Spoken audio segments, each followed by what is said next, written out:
I'm here today with Phil McTaggart, football agent extraordinaire. We're here on Ultimate Soccer TV in the fabulous Soccer World facilities. Play fives, get fit. Phil, you became one of the youngest agents ever, I believe. How did you become an agent? How did that come about? Well, it was when I left school at 16. I left school and I started working with Scottish Amicable in the town. And after about 8 months, I got paid off, and I felt like a millionaire after having something like 1 month's salary redundancy.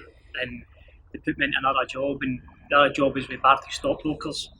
And I lasted for about, I don't know, another 6 or 7 months in that, and I just wasn't ticking my box. It wasn't really happening. So the money that I got for the redundancy from my first job, actually went to Tenerife. And while I was in Tenerife, I got the opportunity through a family member to start work in the football business, and that was to start in 1999. I was 19 years old, and basically started as an apprentice, working in the office and doing all the kind of usual dog's body stuff and administrative stuff, whilst John was obviously away doing the business and the deals with the players. I managed to build up relationships with certain people and kind of be that go-to person. I think that's kind of my nature. And then from there, as I said, once I was in that kind of football fraternity, just decided that I wanted to be my own kind of agent and get my own players and do different things. So at the time, you had to do an examination for the SFA. At the time, you don't actually do that anymore. That got scrapped in 2015. But at the time, there was twice a year you had to go and do an examination.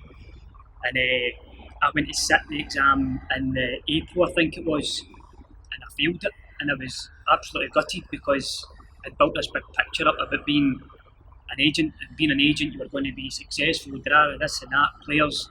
And when I failed it, I was devastated. I thought my world was ending, because you then couldn't get the opportunity to do it again for another 6 months. So what it did teach me, but is it taught me that I had to take it a wee bit more serious. And for that 6 months up to that, I did all the studying of the FIFA statutes. I did all the studying of the SFA regulations and stuff that you had to learn to pass, which I did in the September time of 2002. Did the examination again, passed it, and ultimately that's when I got my own personal licence. Who was your first ever client?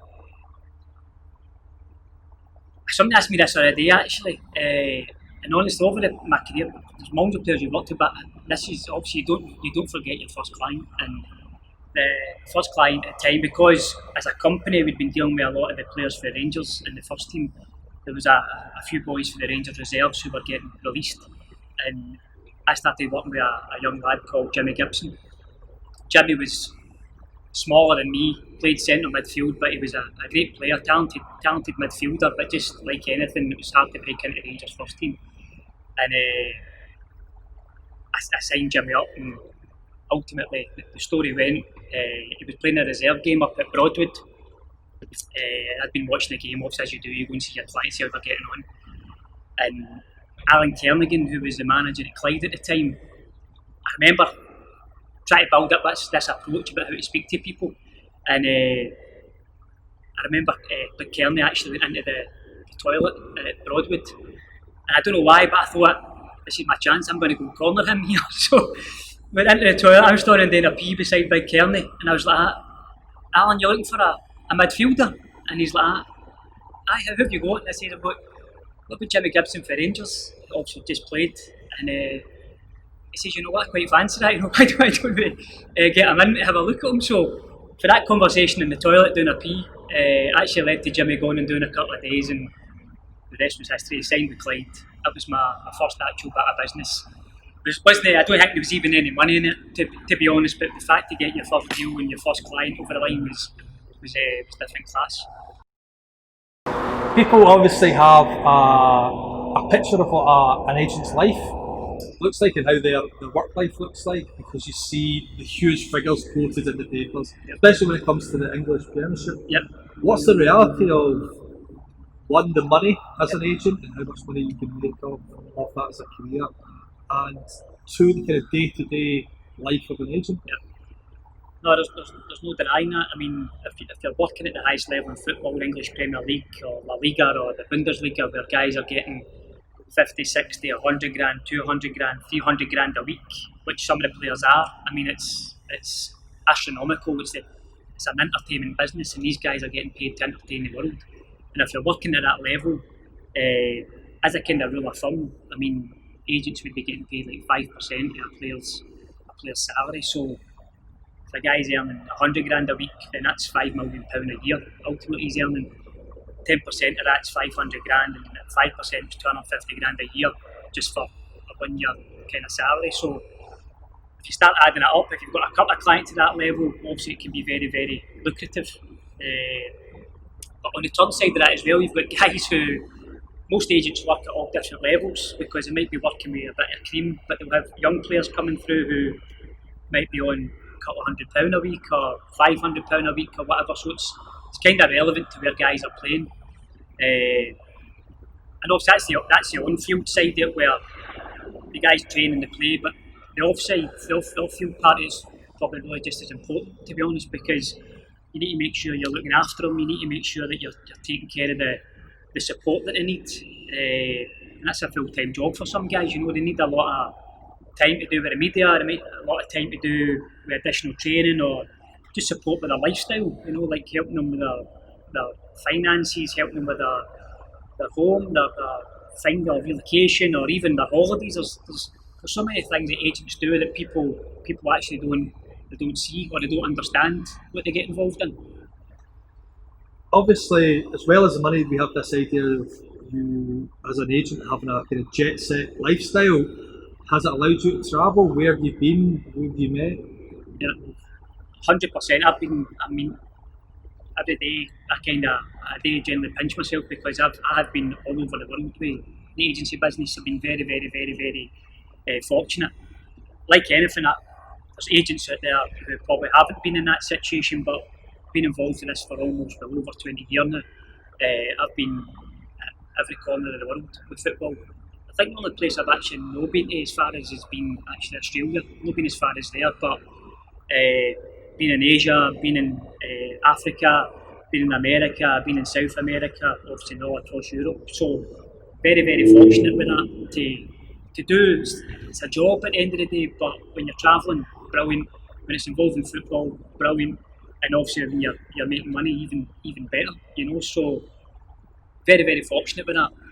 And even with that, it adds other things into it as well, because even the whole South American thing, I was always really into it when I was younger, for the football perspective, whether it was Argentinians or Brazilians or whatever it might be, and even getting a chance to brought a player from South America to the English Premier League a few years ago, and it led me on to learning how to speak Spanish and different things as well, because it's been helpful from a business perspective.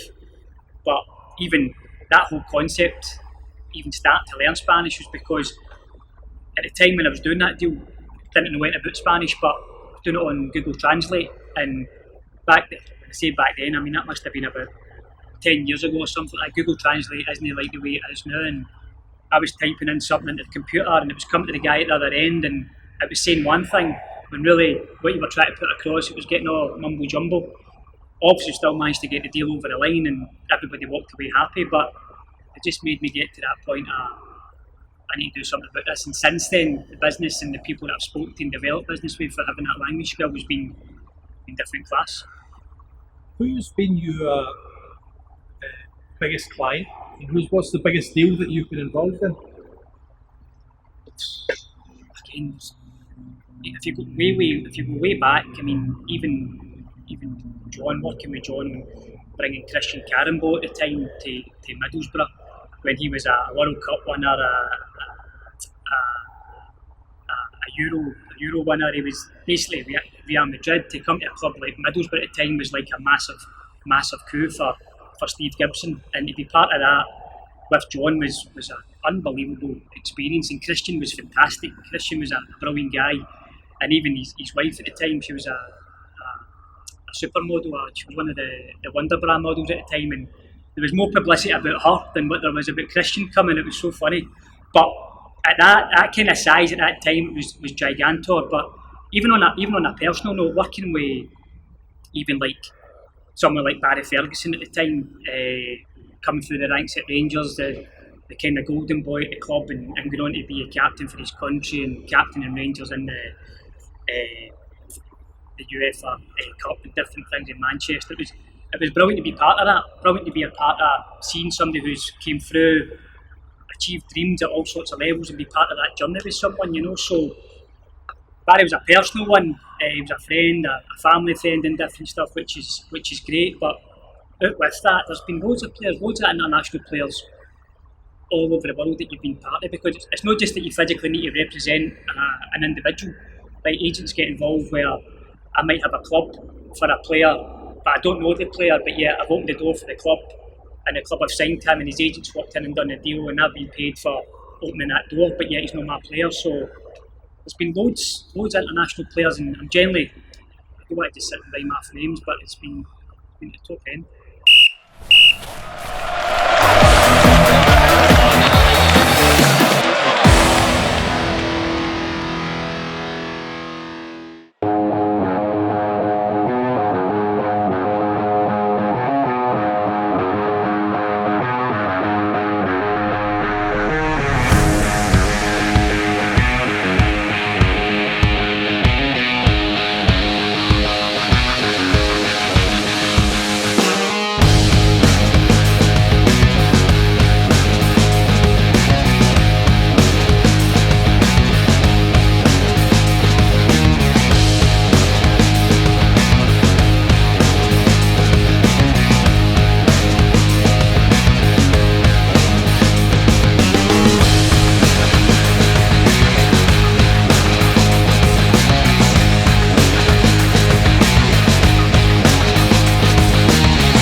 Who's made a lasting impression with you? I suppose lasting impression has been brilliant, great people. I mean, even at the time, I'll never forget David Murray at the time when the chairman of Rangers was amazing with me. If you put yourself in my shoes at the time, I was a young lad trying to get into this glamorous world of football, and to be taken seriously at a young age at the high end was really difficult, because people were knocking me back for fun. They were wanting to take my phone calls, whether I had the association behind me with someone experienced as John. I was still doing it myself, and when I was picking the phone up to people, a lot of people were ignoring me. I always remember being at Ibrox one night, and David Murray just walked by a room full of people, and he came right up to me, and he's like, "I heard you're the youngest agent in the world now." And I was like, "Where'd that come from?" You know, and he put time aside, and it made me feel empowered. And not then going forward after that, it was just a good relationship with him. But outside of that, I mean, even players-wise, and I got the chance to play with Paul Gascoigne back in, we had an Old Firms Legends game in Dubai, and getting to even play with somebody like Gaz at the time was amazing. He was great with everybody that was there, and his partner was brilliant, and even with the fans, something like 4,000 fans at the game, and it was just the whole experience, being part of that, just was outstanding. Paul Gascoigne's obviously a huge idol to so many people, but very famously struggled with his mental health. Has the attitude within football changed towards mental health, and how does an agent, are they involved in that side as well? You responsible? Do you feel responsible for your clients' mental health? 100%. Obviously, the guys, especially now, probably over the past 2-3 years, mental health in general across the board's been been a massive play for it. People are more and more aware of it. There's still certain stigmas around about it, and the awareness is getting out there. Awareness, and more people are more confident to talk about it. But there's still too many people that don't talk about it, so that's why we need to keep re-emphasising it. And I think it's good to see the players, even like Chris Boyd, people like Chris Boyd coming out with his own charity and different things, and how they're trying to get the awareness out at the right level with people. There's loads of charities and stuff out there, but as an individual looking after your client, there's always telltale signs you can see in people. And myself suffering from poor mental health in the past, I know what it feels like, and I've battled my own stuff to do with that. And when you've been through that, you naturally want to help other people get over it as well. So although it's something you're probably going to need to live with all your kind of days, it's knowing that the support there, it's knowing how to deal with certain triggers and different stuff. And as an agent, looking at your clientele, normally there's kind of signs that you can pick up on, and that's definitely something I'm quite big on, you know. Touched on your own mental health. What have you found that's benefited you? I know you come down to the sports lab, the Ultimate Soccer Sports Lab. What kind of difference has that made to you? And has that been a help? Aye, 100%. I mean, the guys up at Ultimate Soccer, I'm not saying they've changed my life. It's like it's as dramatic as that. Where, from a mindset point of view, I used to come up to, or still do come up to Soccer World to play 5 on a Monday and a Thursday. And I always remember seeing a setup before we started, and I thought that looks brilliant in there, but not having the confidence to do it. And like that situation we've talked about the mental health side of things, my whole life kind of blew up a few years ago, and I had to take time out of my current situation. I had to take a wee step back. I mean, I took that step back to get a wee bit of clarity on the people in my life and what was going on about me. Somewhere inside me just took that wee, I need to try this, and I went and started up at the sports lab, and I was like, I think I was 3 stone heavier than what I was now. Slow as anything, doing all the drills and different stuff, but the actual journey that it put me on to self-discovery myself from a fitness point of view, a dietary point of view, even from a footballing point of view, to do with coaching points, to do with scouting players when you're out talking to people. There's so many things it's actually taught me, and to work with the guys hand in hand like that has been fantastic for me overall in the past 2 years. From the Ultimate Soccer's point of view, there's a huge difference. You're absolutely right. The way you look, your mental health is visibly better for spending time with us. Would you obviously have brought players in, so you do recommend it. How important do you think that is for players to have that one-to-one experience when you come into somewhere like the sports lab and again develop? Speak to, if you look at current climate in Scotland just now, for example, loads of young boys getting released. There's players in general maybe unsure where to go. Different when the guys are training 4 or 5 times a week playing a game. Alright, they might not be needing additional training, but they might just want to work specifically on something individually, and it could be anything. They might just want that additional one-to-one service, which the guys obviously provide, and I've got a fantastic way to do that. But in Scotland, I mean, there's a lot of part-time clubs in Scotland. The guys are training twice a week and then playing a game. Why would you not come and use a facility like this and turn yourself into a full-time trainer, training an additional twice a week, get your fitness up, get your sharpness up, and make your overall performance at the weekend that much better. I understand that people have different situations if they're working, understand all that, but if there's a facility there, and I always go back to, if I knew about a facility like this when I was younger, I know that it would have made me a player, but I would have been playing my 5s and I would have been doing this in between time as well, because it's brilliant. It's hard work, but it's brilliant, and something, as you said, I've recommended to clients, I've recommended to other agents' clients, I've recommended to friends, family, and anybody that's come up has had nothing but good things to say. You've obviously been an agent for the majority of your life. You're working out away, you took a wee bit of time out and you came back.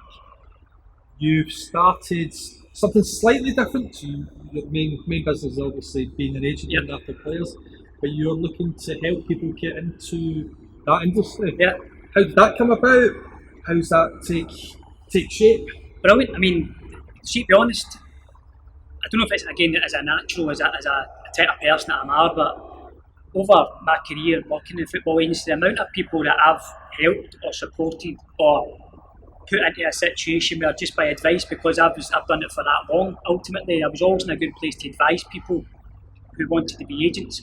And the amount of times you get asked the question, how do I become a football agent? How did you become a football agent? It just became a bit, I was saying the same things all the time, and it was genuine because I was genuinely happy to help people. And even agents that are out in the field just now, successful agents who are working at the top end, having worked with these guys in the past and been able to share things with them and put certain points, I love it. I love seeing these guys being a success. What happened in 2015, FIFA changed the rules where you didn't have to do an examination like I did. Even further before me, you had to pay £100,000 to become an agent, which made it so unique. You know what I mean? There was not many people could do that. That's something that John did that. Then with me it was examination. Then they scrapped the examination and everything in 2015, and it became an open field. So there was guys registering, paying, I think it's £500 plus VAT to the English FA to become an agent, but yet they don't know the job, they didn't know what they were doing, they didn't know the attributes that you had to do, or they didn't have any experience. So it was a natural kind of thing for us to create a concept where we brought something online. We designed a course that answered a lot of questions. We designed a course that basically describes the job, what's involved in it, the do's, the don'ts, pointers, and really it just grew arms and legs. Because it's online for a start, there's people all over the world doing it. It's led into live events, it's led into webinars, and while the regulations are still open for that, it's a unique way for people or agents or people even. You might have a young boy, for example, you might have a kid that's a decent player, and as a father or as a parent or as a mother or whatever, or as a friend, you might just want to know more about the business. Do you know what I mean? To go, that's going to advise me, you know, and our course does that. There's 16 modules in it, and so in depth. I mean, the value of money for what it costs to understand the business, it's a great personal investment for people because it ultimately puts them miles ahead of where they would be than if they did just walked in off the bat. Do you know what I mean? So it's been well respected. There's been some fantastic testimonials. It's worked for so many different people. And the way that John and I looked at it was that these guys are going to be doing the job anyway. So why not try and help educate new agents or even agents who paid the money to the English FA, didn't know what to do, give them a wee bit element more of credibility to help them on their way, to be a kind of more ethical agent rather than a kind of stigmatic way that people say that they're A, B, C and D, you know. So we've created this unique course and it's been a roaring success thus far, and as long as the regulations stay the way they are, I'm sure it'll grow from strength to strength, so much so that it's been taken on as a Masters now and as an MBA with a university in Rome, which is the first of its kind in the world. So went from being the youngest agent in the world to now having the first Masters and first MBA in football intermediary or football agency, which is another great accolade. Absolutely great. What's next for Phil McTaggart? What's next? Well, world domination.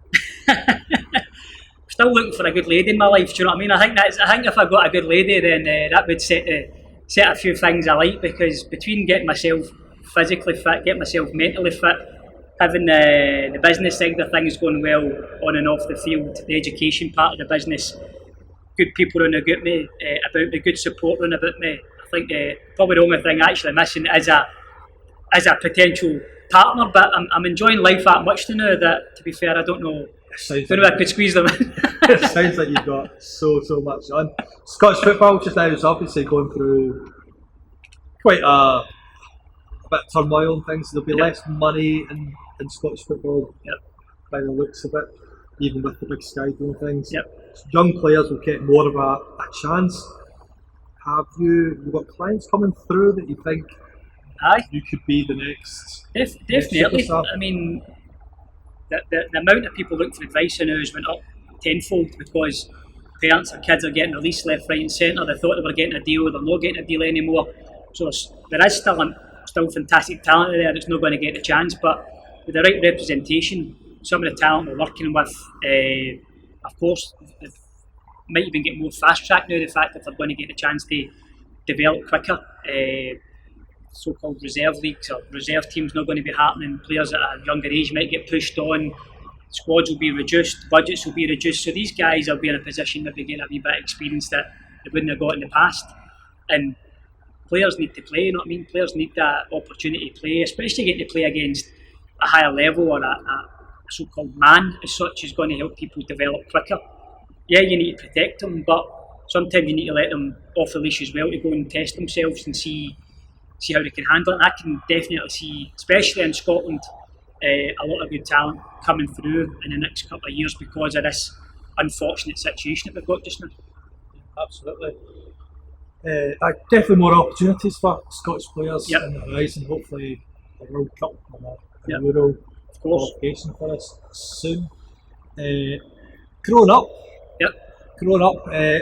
who was your heroes? Who was your football heroes?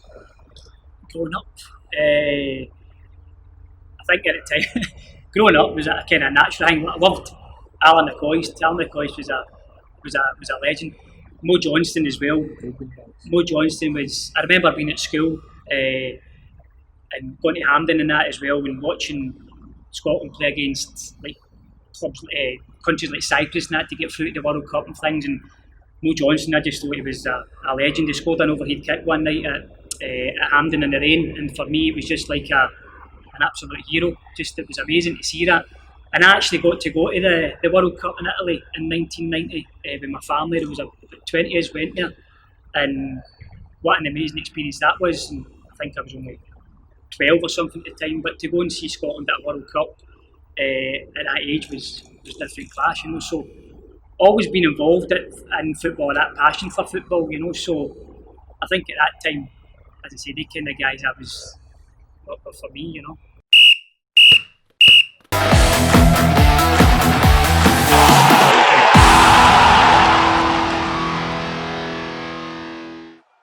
I can't miss out Roberto Carlos. Obviously been involved with Roberto Carlos in the past as well, and trips to Brazil to meet him and different stuff, and have to get him in there. I can't forget about him. And what was he like as to meet? What was it like? To be honest, himself and obviously his team at the time, the women actually had looking after him at the time were fantastic. So much so that actually gave us our loan his we were allowed to use his helicopter that time when we were in Brazil, which was another unbelievable experience to go to Brazil and watch football, be involved with players like Carlos, Kaká, Robinho in these stadiums. And by the way, the Santos Stadium where Robinho was playing was actually called the Charlie Miller Stadium. Charlie Miller being obviously a past client of ours and obviously a wonder kid at Rangers for Castlemilk, as we all know. Presumably the stadium wasn't named after... I think it was named after Charlie, but it was... Huge fans of him over there.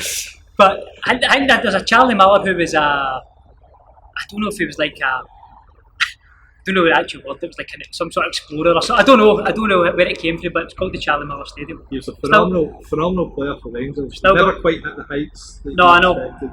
Again, one of these young boys coming through in such a magnificent team as well at the time. Managed to achieve his dream of playing and winning championships and different stuff, but again never went on to what he could have fulfilled, although he still had a good career in the game and down in England and abroad, Australia, Norway, different places, and he got one cap for Scotland, I think, as well. So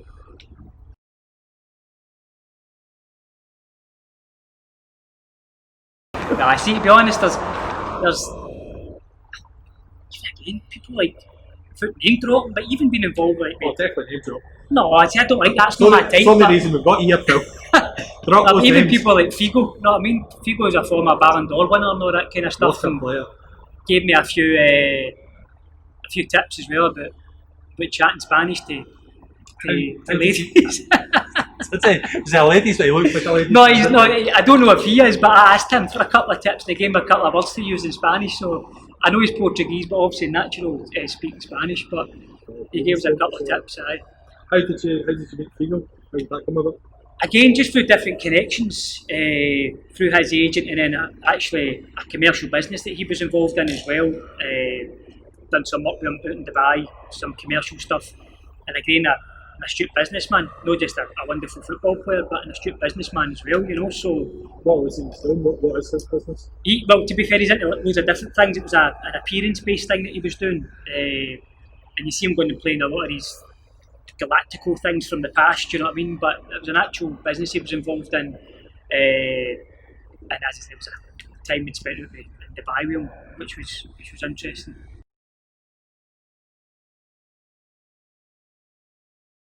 I mentioned him earlier, but even Barry was outstanding, do you know what I mean? Barry Ferguson was an amazing player. I loved seeing him from a young age playing and bossing games in Europe, and even for an international stage. He didn't get to the Hall of Fame. He should have got to the Hall of Fame from an international point of view, but just circumstantial. But from a club perspective, seeing him play with Rangers, seeing him play with Birmingham, and seeing him play down south was different class. What do you think about his time down south? I thought he done well. I mean, he won the Carling Cup with Birmingham, obviously, and as soon as he got down to Blackburn, he was a captain with Blackburn very quickly because he had that type. As soon as signing him, Mark Hughes coming in too. I mean, Souness and Mark Hughes as characters in the game at the time. Do you know what I mean? And Barry being Barry was a brilliant player.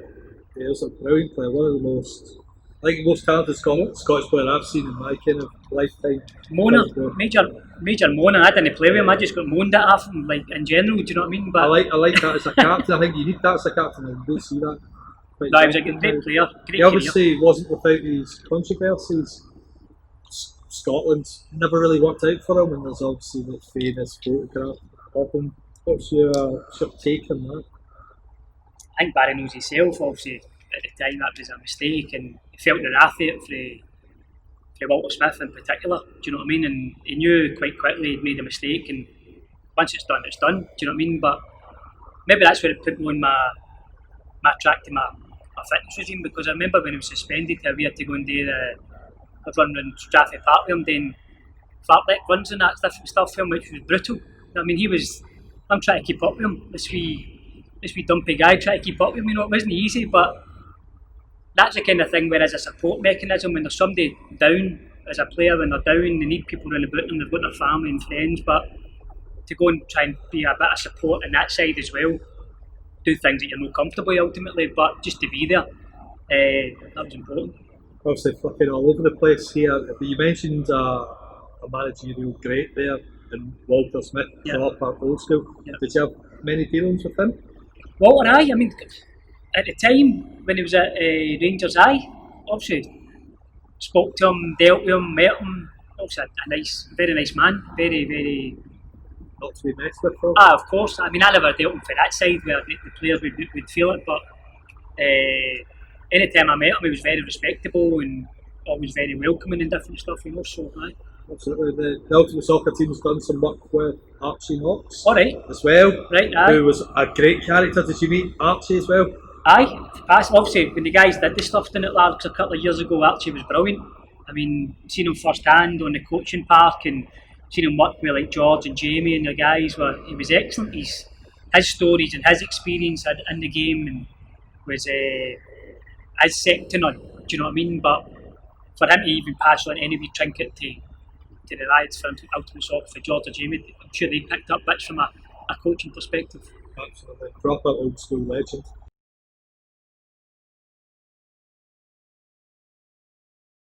From an agent's point of view, when you look at Stephen Gerrard's career, stayed at Liverpool for the majority of it, and obviously had a wee trip to the US. Yep. As an agent, would you have been pushing for him to go and maybe push himself? How involved are you as an agent in thinking the time that club's up, you can grow and become a bigger player elsewhere? I think it comes down to the individual. It's not really the player. You always go wherever it's your clients first and foremost. You go where it's what they want. You're just there to support their needs ultimately. If he turned around and said, "I've done my bit at Liverpool, I want to go elsewhere," or whatever it might have been, then I'm pretty sure that would have been the opportunity would have came up. Whereas he's seen his career as a Liverpudlian, as a scouser at Liverpool, where he didn't go and play for anybody else in the Premier League, that he's waited, went to America as a different option and then finished. And there's been loads of players from a past perspective who have been very, very loyal to certain clubs that don't want to go and play with another team through loyalty or whatever it might be. But he played at the highest end in football, won the highest honours, amount of caps he got for England. I mean, what a career he had as a player. So you can't. Do you know what I mean? He won what you had to win if he went somewhere else, you know. So I think he won 2 Champions Leagues. I mean, it's just like. Phenomenal. I started as a young guy, as a young coach, to come and then go to get the opportunity to work with a club the size of Rangers. Again, a brilliant opportunity for him.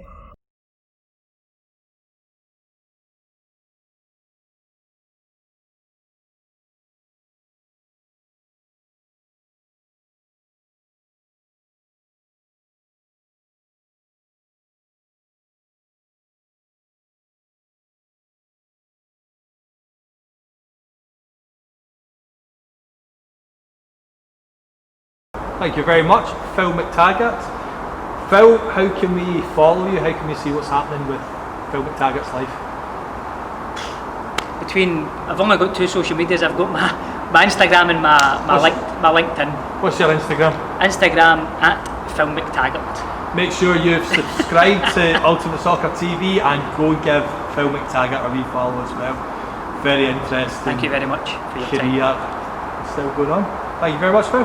Cheers.